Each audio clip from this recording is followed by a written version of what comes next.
Boom. All right, what's going on, you guys? It's Royce Jacob. Welcome back to the channel and welcome back to Sunday Stock Watch, series I post on Sundays where I let you guys know what stocks I'm personally keeping an eye on going into the trading week. In this episode, we are only going to be focusing on two stocks. These two stocks, in the way that I play them, act as direct hedges to a correction or a pullback in the equity markets. If you guys have been tuning into the channel over the past week or so, you would know that I am currently short-term bearish on the equity markets. So S&P 500, Nasdaq, Dow Jones, the equity indices, pretty much the stock market as a whole, I am short-term bearish, and I do believe the correction that we started to see last week will continue into this week. So just to give you guys a general time horizon, I think this correction will probably expand another few days to a week or so, all right? So we will talk downside price targets. I will talk to you guys about how to capitalize on the volatility. The kind of the demeanor of this episode might be a little negative. It always sucks when you see corrections, when you see red days, but if you do know how to capitalize on those red days, there is definitely some silver lining there, and there are ways where you can make money during a bull market, like shorting the SPXL, which we're going to be talking about, which is in front of us, and long the VIXY or the volatility index. Okay, so let's get into it. As always, we'll quickly go over each topic we're going to be discussing, and then we'll dive into each one individually. In front of us, trading view, talk technicals, talk price action, talk price targets to both the downside and upside. We'll kick it off with the good old SPXL. Again, the SPXL, this is directly on daily S&P 500 bull 3x shares. So this is a bull ETF for the S&P 500. If the S&P 500 itself goes up, this will go up roughly 2 to 3x because it is a 3x ETF, all right? And like I said, because I think the S&P will go down, obviously this will go down even further. Therefore, I am shorting, or I've put options contracts taken out. Really got prepared last week with some SPXL puts and VIXY calls. We'll get into the VIXY after this. Last week, because again, it's looking very clear to me right now, especially after Friday's price action, that we will likely see this continue into this trading week. All right, so we'll talk downside price targets here. We will then move on to the VIXY, which is an ETF of the VIX, or the CBOE volatility index. So the VIX is inversely correlated to the S&P. So it does the exact opposite of what the S&P 500 does. If the S&P 500 goes down, the VIX will go up, okay? So that's why I'm very bullish on VIXY. VIXY is just an ETF that's easily tradable. You can trade options and whatnot on it, which is what I do. So I took out call options on the VIXY because if the S&P 500 goes down, then VIXY will go up. And VIXY has actually been seeing some carnage lately over the past year or so as the markets have been going up. And I think it's very likely that we see a slingshot pattern. The beautiful thing about VIXY and SPXL, if you're trying to trade them, especially trade options, you can see some very, very high levels of volatility if you see volatility in the general markets. Okay, so very exciting potential plays here, and yeah, I'm excited to talk to you guys about, again, how I'm personally capitalizing on what I believe will be more downside.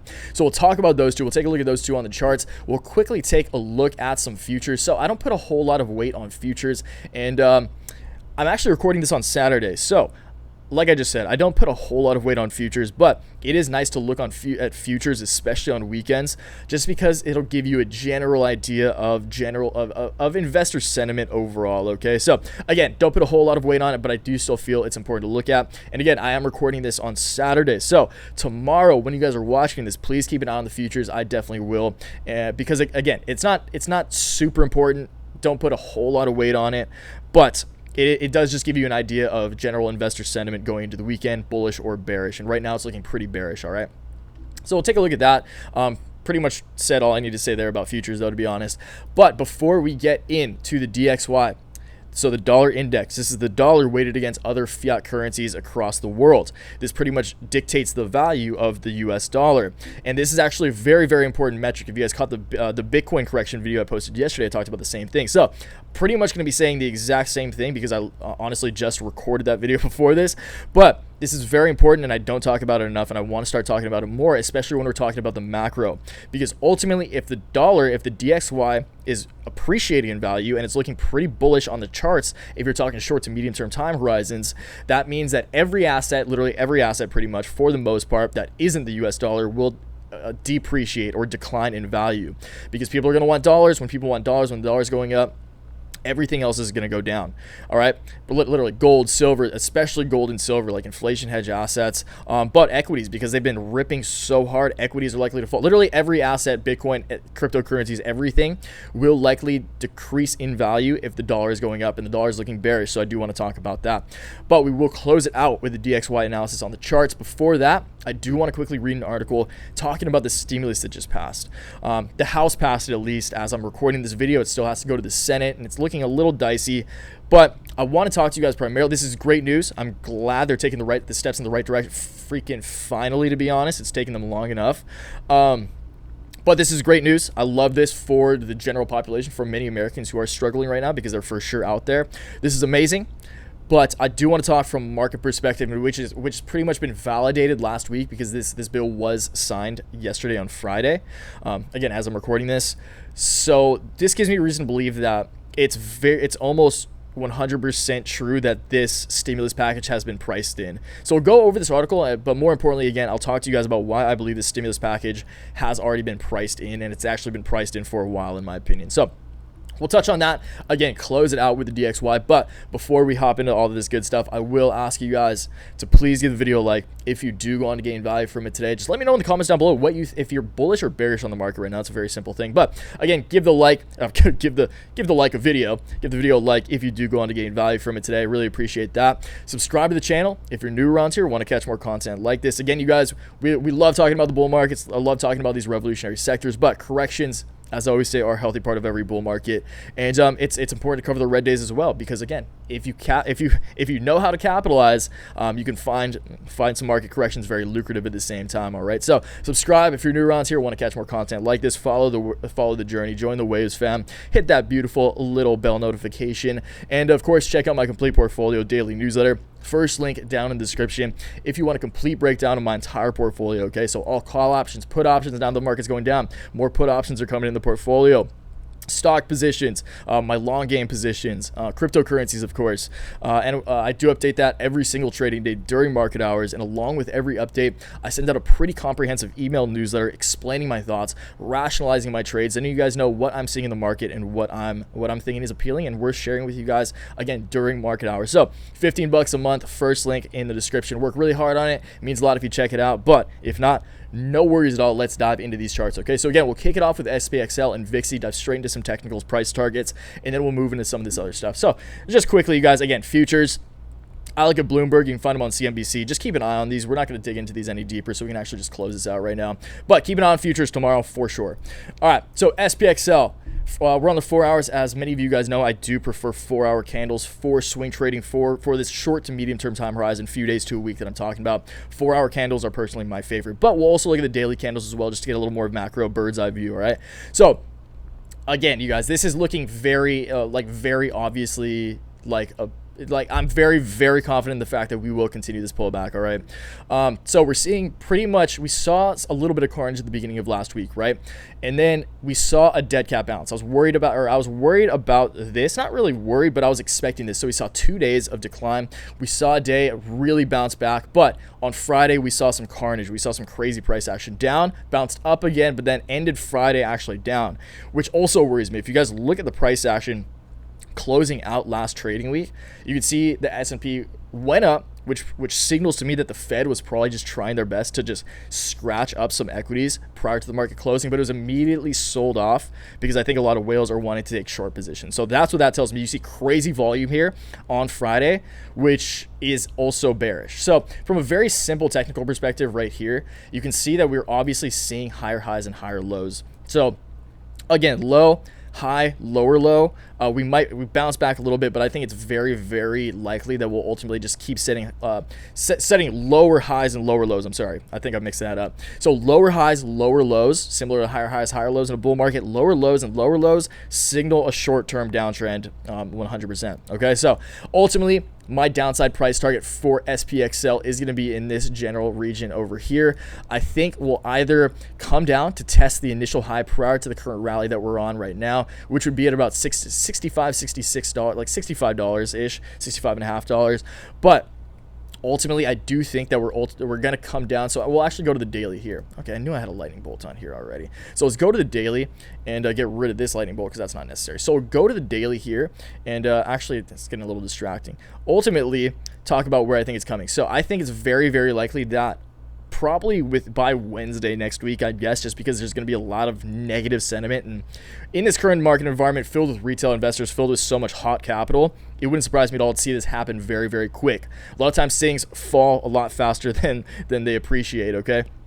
So, ultimate downside price target, which I think is very, very likely, to be honest, is to test the overall line of resistance, or overall line of support, on the long-term uptrend, beginning way back in the March low. So this March low back here, ever since then, it's been an absolute bull market, actual high, like all-time highs by far. I think it's very likely that we ultimately come down to test the absolute line of support on this touch point here a little later. It's very likely, again, you guys, I think things are overextended. I think the stimulus package is priced in, at least for now, and I do think that a further correction is ahead, because even on YouTube, like, just look around, you guys. What's general investor sentiment right now? People are scared. Bitcoin's falling, gold, silver are falling, and again, the dollar is going up. When that's the overall kind of macro picture, that points to bearish sentiment pretty much across the board for all investors. And again, I'm bearish, but I don't mind, because there are, again, ways to capitalize on it, which we'll get into. So price target, ultimate downside for, and I think this will play out next week. Say we test this going into next week. Say this happens over the course of, like, by next week, March 5th, I believe, is the end of the trading week, Friday. If we test this line of resistance by Friday, this would take us to a $63 SPXL. All right. And if we break below that, we could go lower, but I think we'll definitely see some resistance here. That's personally where I'm comfortable closing out a lot of my SPXL put options contracts. All right. So again, I do have put options contracts, put contracts on the SPXL, which means I'm shorting it, which means I bet it will go down. Let's talk about what I think will go up, and in a pretty impressive way at that. So the VIXY, I believe, will start to appreciate in value. And VIXY, from a long-term perspective, now that we're on the daily, we can zoom out. You can see how crazy VIXY is capable of acting. So back in the liquidity crisis, this is a perfect example. This is when the S&P 500, this is a liquidity crisis. People wanted dollars. The dollar skyrocketed around this time. And the VIXY did as well, because the S&P 500 fell off a cliff. When the S&P 500 falls, the VIXY goes up, and we can see that here because it was an absolute rocket ship. So VIXY went from a low of like $10 to pretty much $60. So just I know it's 65, just call it a 6x right there, okay? So 6x in the span of like a month when we saw that crazy market crash back in March. Since then, it's been in a very, very significant downtrend, okay?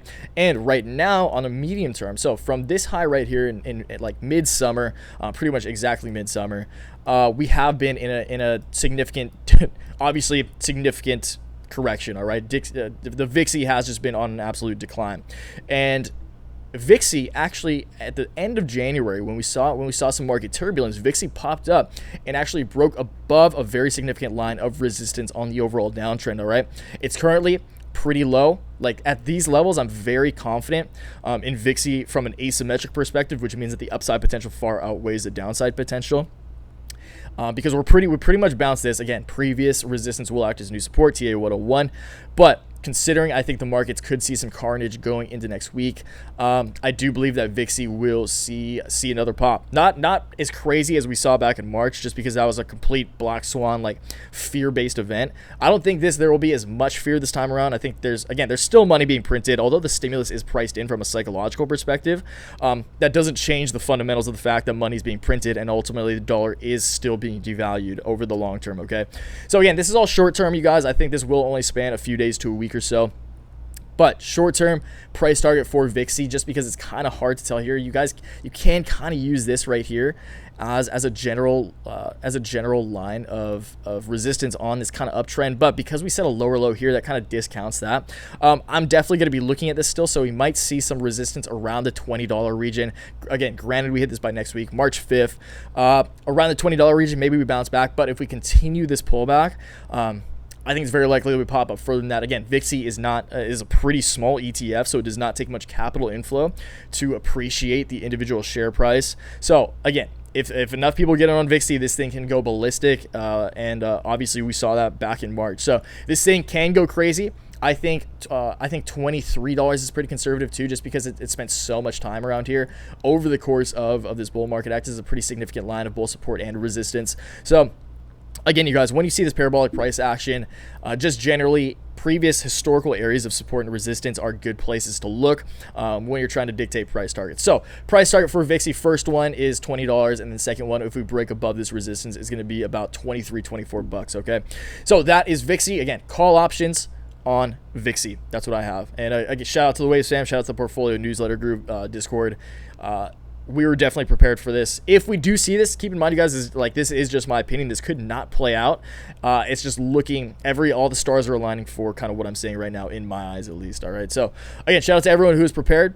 If you were, this could be a very lucrative week ahead. Moving on, closing it out with the DXY, but again, we will go over this quickly. So, House passes Biden aid with $1,400 checks, focus moves to Senate. Bill includes $1,400 payments, enhanced jobless benefits. That's amazing.